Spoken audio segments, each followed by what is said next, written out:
Hey guys, so I'm not here today, so you're going to work on some monohybrid, dihybrid, and sex-linked Punnett squares.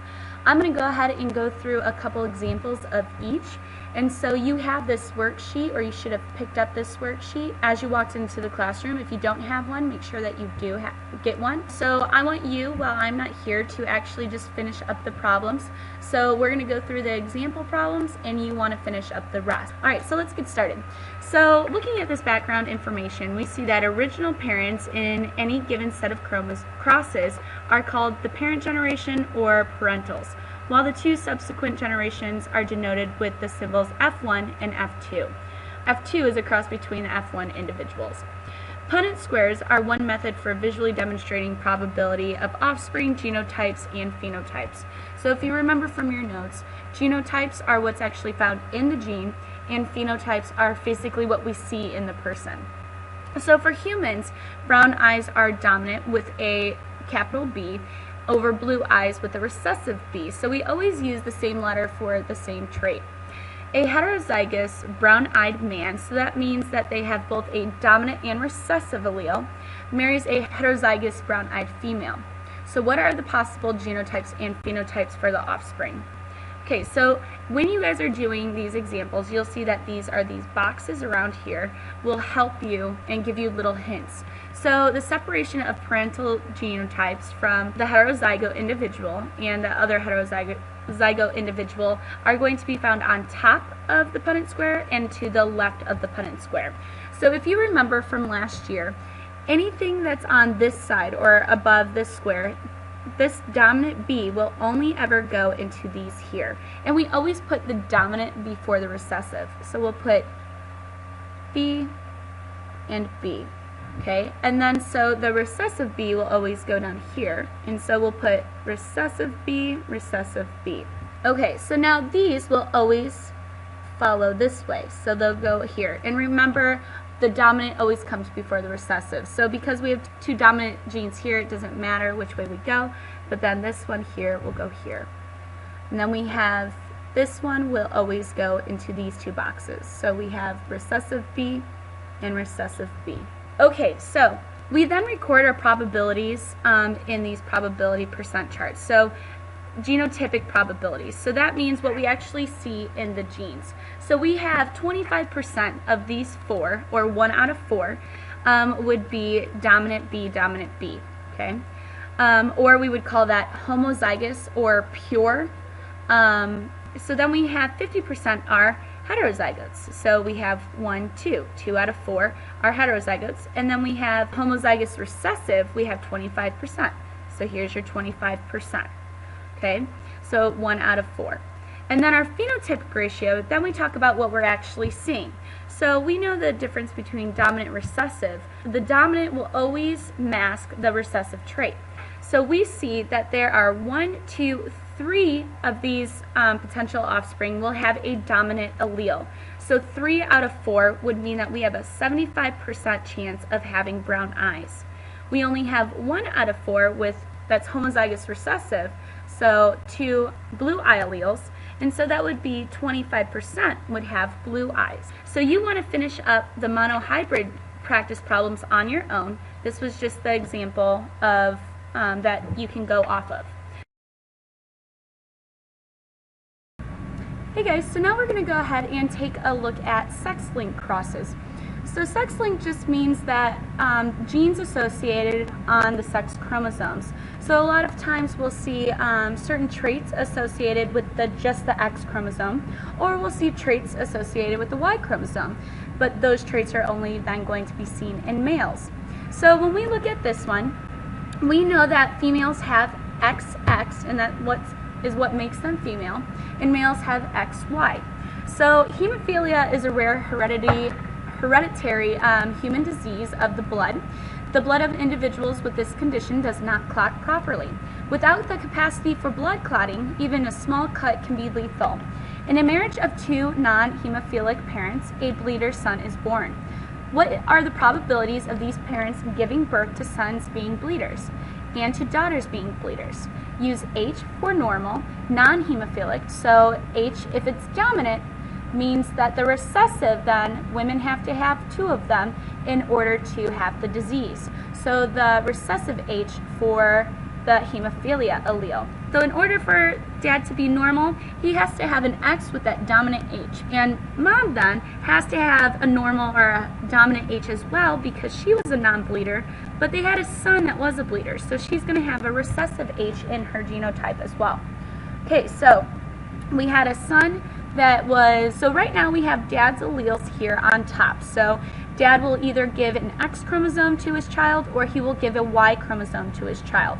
So we see that his hemophilia gene is related to the X. So let's go ahead and write mom's in.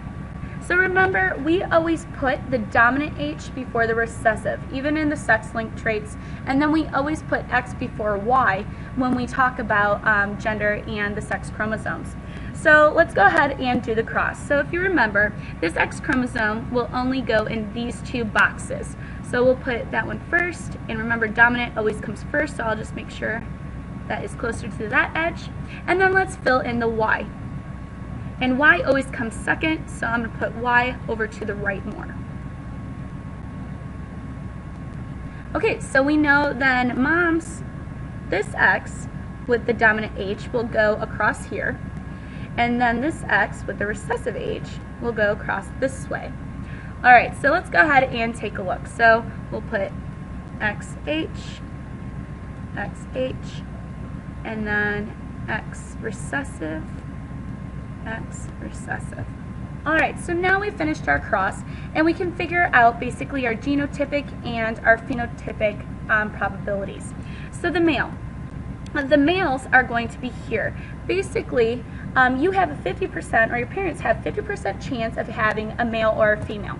And dads are the one that choose, basically, not choose, but dads are the ones that donate the Y. So your dad was responsible for your gender. So if we look at males, we want to represent their genotypes. So let's represent both the genotypes we see there. So we have an X with a dominant H and a Y, and we have an X with a recessive H and a Y. So these parents can only produce these type of genotypes if they have boys. And we see that if they do that, they will only produce, half of their boys will have the recessive H, and half of them will have the dominant H of the boys. So we would say 50%. So if they're a male, they will have a 50% chance of having hemophilia. Okay, so now we're going to go ahead and talk about their phenotypic probabilities. So if we look here, phenotype means we're talking about what we actually see. So we're either going to have boys that have hemophilia or don't have hemophilia. So we're going to see those same percentages. There's going to be half of their children will have hemophilia and half of them will not have hemophilia, and we'll represent that here. Okay, so now we're going to talk about the genotype and phenotype for the ladies. As you can see, we have the dominant alleles in both of our 2 females. So we're going to either see a genotype of, or we're going to see 2 different genotypes. We see one with both of the dominant H's, and we see one with dominant H, recessive H. And we see them in the same percentages as the boys. We see them in one having that dominant H, the other one having a dominant H, recessive H. Now, when we look at that, even though we have a 50-50 percentage for our genotype, our phenotype is going to be different. We're going to have 0 daughters that have hemophilia because you have to have 2 of the recessive H's on both of those X chromosomes to have hemophilia, so that's 0%.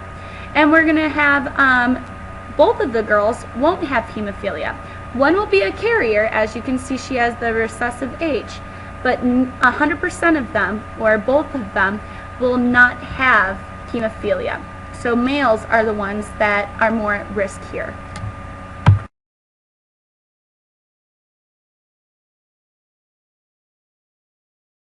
Alright guys, so now we're going to go ahead and do example 3. In example 3, we are going to do a dihybrid cross. In a dihybrid cross, we're actually going to trace 2 different traits through an organism. So we're going to actually look at Mendel's P's. In garden peas, tallness, dominant T, is dominant to shortness, so recessive T. And auxiliary flowers, A, dominant A, are dominant to terminal flowers, recessive A. So what are the expected ratios for the genotypes and phenotypes of the offspring if a heterozygote tall, heterozygote auxiliary plant is crossed with a heterozygote tall and terminal plant? So the first thing we have to figure out is, what does this individual look like? So I'm going to go ahead and do this down at the bottom of the paper. So if we were going to do that, a heterozygous tall individual, where they're going to have dominant T and recessive T. Heterozygous auxiliary, dominant A and recessive A. So they're going to be crossed with,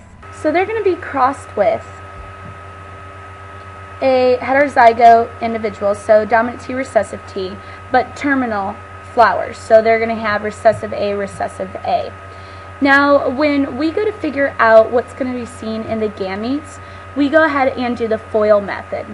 I'm sure you've done the FOIL method in math before, but basically the FOIL method is where we go, where the F stands for first, the O stands for outside, the I stands for then inside, and the L stands for last. So we're going to do that with each individual and then assign them to their different places above the Punnett square. So when we do this, we go ahead and do the first, so the first of the first two traits, so dominant T, dominant A. Then we go ahead and we do the outside, so dominant T, recessive A. Then we go ahead and it's the inside, recessive T, dominant A. Now when you do this one, you still want to keep the T before the A. I know that it's recessive, but because we had T first, it's going to be written first. And finally, we'll do the last. So recessive T, recessive A, and we'll fill in its spot in the Punnett square. Next, we'll go ahead and do the FOIL method for this next individual. So we do the first of the two traits, so it's dominant T, dominant A, and we fill it in. Then we do the outside, sorry. And so the outside, dominant T, recessive A. Then we do the inside two, recessive T, recessive A, and finally we do the last of the two, so recessive T, recessive A, and we fill it into our Punnett squares. So now, similar to what we have been doing, we go ahead and we fill in our different rows.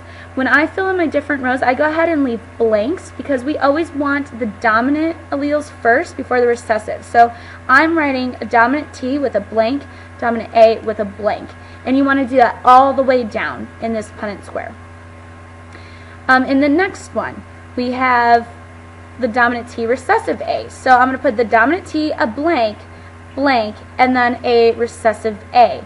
And that just is because we know that no matter what, that recessive A can be last. And so I'm going to do that all the way down. In the next one, because I have a recessive T, I'm going to leave a space. I'm going to put the recessive T, dominant A, and then leave a space. And that way when we go back, we can just fill in these spaces when we do the other ones. And so fill that in all the way down. Finally, the last one, I'm going to leave a space, recessive T, space, recessive A, and I'm going to fill that in all the way down until I'm done.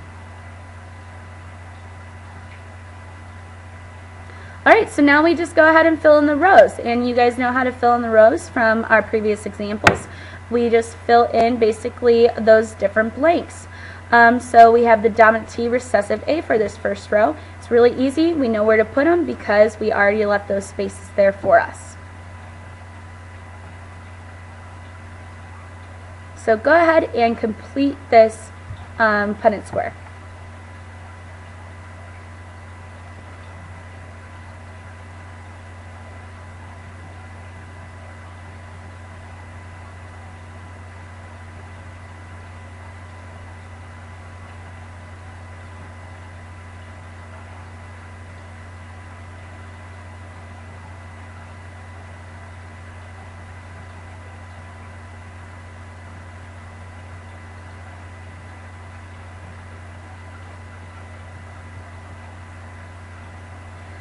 Okay, so now let's go ahead and figure out our different genotypic ratios and our different phenotypic ratios. When I do this, I like to shade it in or find a highlighter. But let's just choose the first box that we see. So that's the homozygous dominant and heterozygote individual. So dominant T, dominant A, recessive A.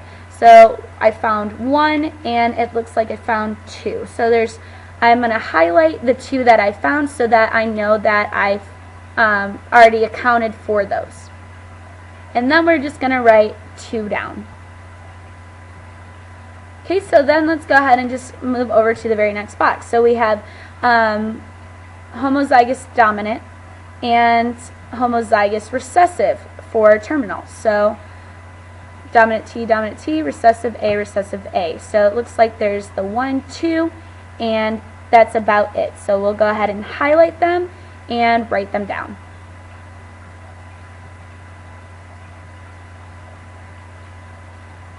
Alright, so now let's just look at heterozygote individuals. So for both traits, so they're heterozygous for tall and heterozygote for flower structure. So that's the dominant T, dominant A, recessive A, and let's write that down. So we're going to go ahead and count. It looks like I found 1 and then 2, and I'll go ahead and write that down.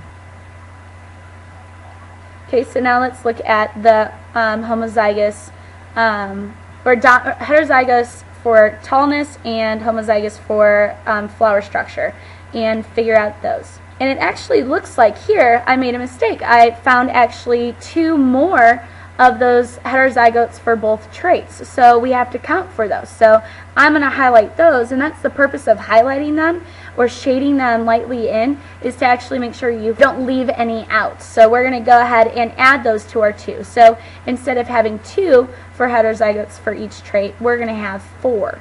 So go ahead and make sure you fix that. And then lastly, it looks like we have 4 for our heterozygous tall and our homozygous recessive for flower structures or terminal. So go ahead and write 4.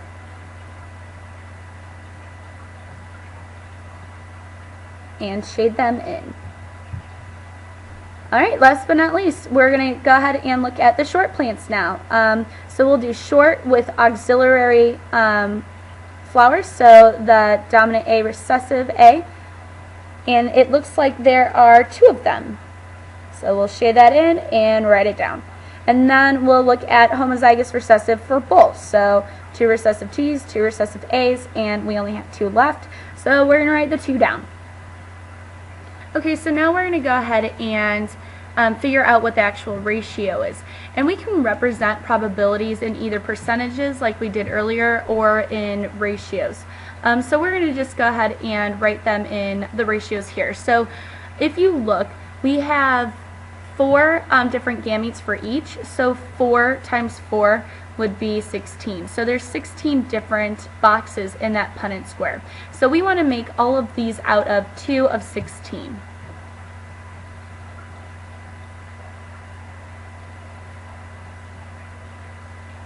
Alright, next we want to go ahead and find the phenotypic ratios. So when we do this, the way you can think of it is that no matter what, if the plant has a dominant T or a dominant A, they're going to be tall and auxiliary. So let's start off with that one and count all the individuals that would have a dominant T and a dominant A. Okay, so when we look at that, it looks like the first genotype that we had has that, and also the third one. So when we add those 2 together, we have 6 out of 16. So 6 out of 16 individuals will be tall auxiliary. Now let's just go ahead and look at tall and terminal.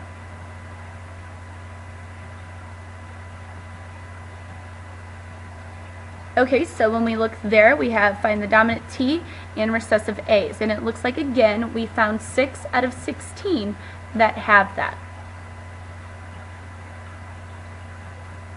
Alright, next let's look at our short plants. So recessive T's, but a dominant A, so that would be short auxiliary.